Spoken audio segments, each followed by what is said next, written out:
Xin chào các bạn, rất vui khi được gặp lại các bạn. Ngày mới thì xin chúc các bạn làm việc, học tập thật nhiều niềm vui và tràn đầy năng lượng. Mình là Ngôi Nhà Mơ Ước 1.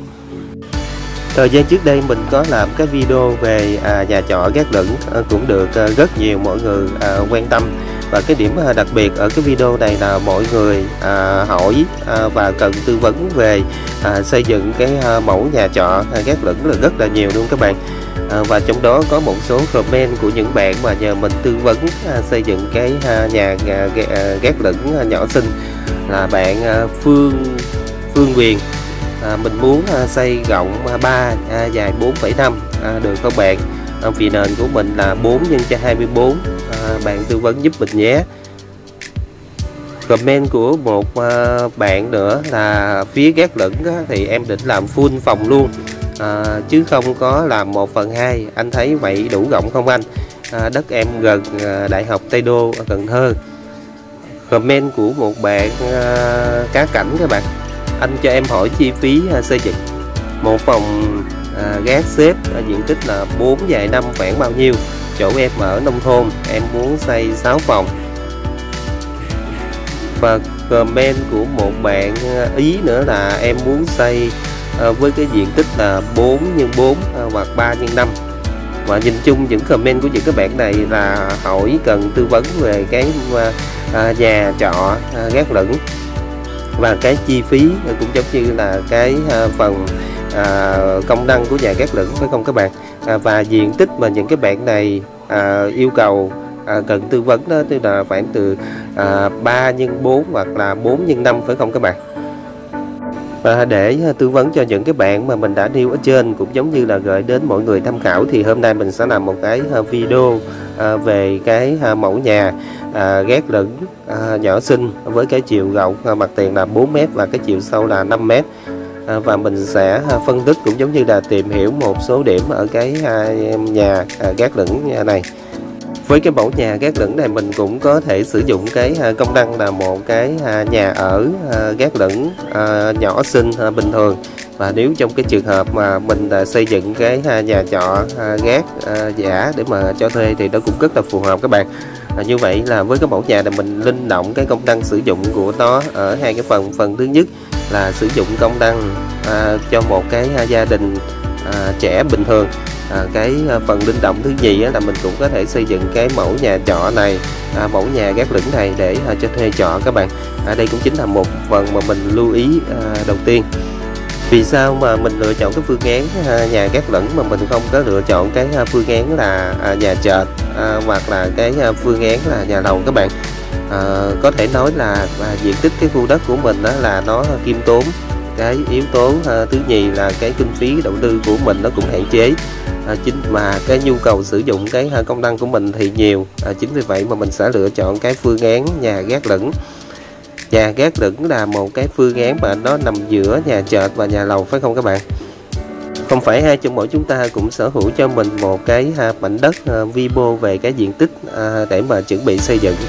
Có rất là nhiều những cái trường hợp những cái mảnh đất mà chuẩn bị xây dựng nó rất là nhỏ các bạn. Cái cái diện tích của nó rất là khiêm tốn, vì một cái lý do nào đó, hoặc là do cái phần mà cái đất của mình nó bị giải tỏa, hay là một cái lý do nào đó mà cái diện tích xây dựng của mình đó là nó khiêm tốn.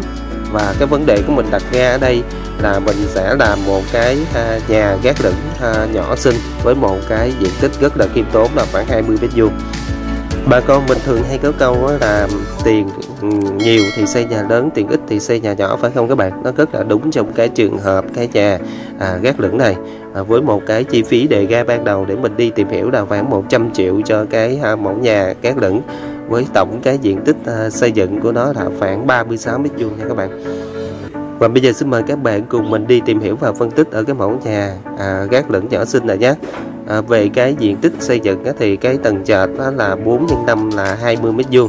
Về cái tầng lửng là nó là 16m². Như vậy tổng cái diện tích xây dựng của cái mẫu nhà gác lửng này là 36m² nha các bạn.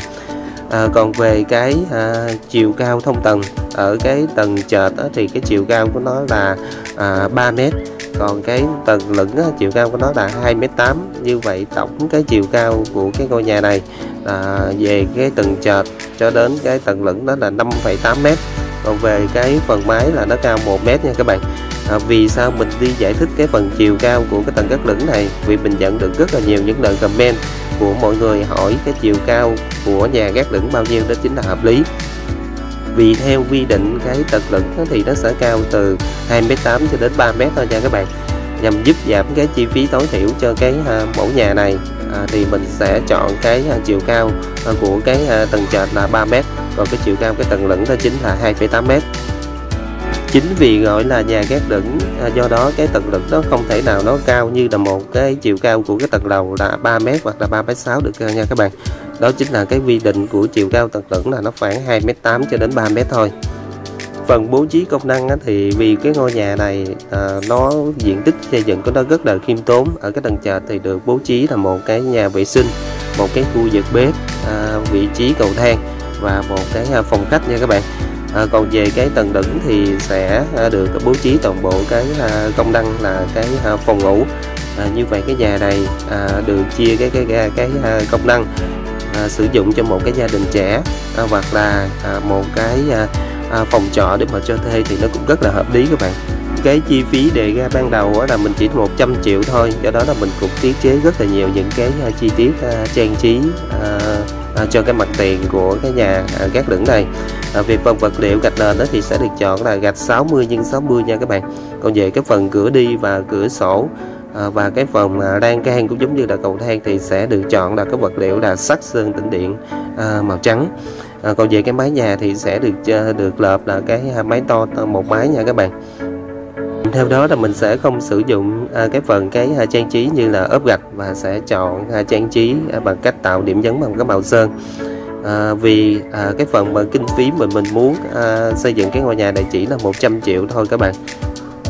Do đó là mình sẽ thiết kế rất là nhiều những cái chi tiết trang trí. Cái chi phí đề ra ban đầu 100 triệu là mình có thực hiện được cái mẫu nhà gác lửng này hay không các bạn? Thì mình sẽ đi tìm hiểu. Và trong trường hợp cái nhà này là mình đã tiến hành mình bơm cát nền là nha các bạn. Về cái phần móng là sử dụng cái phần móng đơn, không sử dụng những cái biện pháp gia cố nền móng như là gừ chàm hoặc là gừ sạn được nha các bạn. Về cái phần chi phí thì nhân công của mẫu nhà gác lửng này thì nó dao động khoảng từ 1 triệu đồng trở lên 1m². Còn về phần hoàn thiện vật liệu và nhân công của cái mẫu nhà này đúng chất của nó thì nó phải là 4,5 triệu trở lên 1m² nha các bạn. Tuy nhiên về cái phần mẫu nhà này là mình thiết kế rất là nhiều những cái chi tiết trang trí cũng giống như là sử dụng cái vật liệu. Chính vì vậy mà cái chi phí của nó sẽ giảm xuống nha các bạn. Khi mà mình nhận được comment của những cái bạn này gửi về nhà mình để tư vấn thì cái cảm giác của mình nhận thấy rằng là những cái bạn này rất là khao khát xây dựng cho mình một cái ngôi nhà nhỏ xinh với một cái chi phí đầu tư rất là hạn chế. Vì cái mơ ước xây dựng một cái ngôi nhà để che nắng che mưa là một cái mơ ước có thể nói là rất là lớn và rất là đáng để thực hiện, phải không các bạn? Và chính vì vậy đó cũng chính là lý do mà mình thực hiện cái mẫu nhà gác lửng này để tư vấn cho những cái bạn mà mình đã nêu trên, kèm theo đó là gửi đến mọi người tham khảo. Thêm một cái câu hỏi mà mình được đặt ra nữa là cái gác lửng thì mình có thể làm full cái diện tích được không, và mình không có chừa cái khoảng thông tầng đó các bạn. Thì đây chính là một cái câu hỏi mà cũng khá là hay. Vì quy định về cái tầng lửng thì mình không thể nào mình làm full được full luôn cái diện tích của nó nha các bạn, mà mình phải chừa cái phần cái diện tích thông tầng. Thì chính vì vậy nó mới gọi là cái tầng lửng. Và nếu như mình làm hết luôn cái diện tích của nó thì mình sẽ gọi đó chính là cái tầng lầu rồi, không gọi là tầng lửng nữa nha các bạn. Mẫu nhà gác lửng này mình chia sẻ gửi đến những cái bạn mà mình đã nêu ở trên để tư vấn cho những cái bạn đó, kèm theo đó là cũng gửi đến những cái gia chủ mà mình muốn đầu tư chi phí xây dựng một cái phòng trọ gác lửng như thế này để mình kinh doanh cho thuê.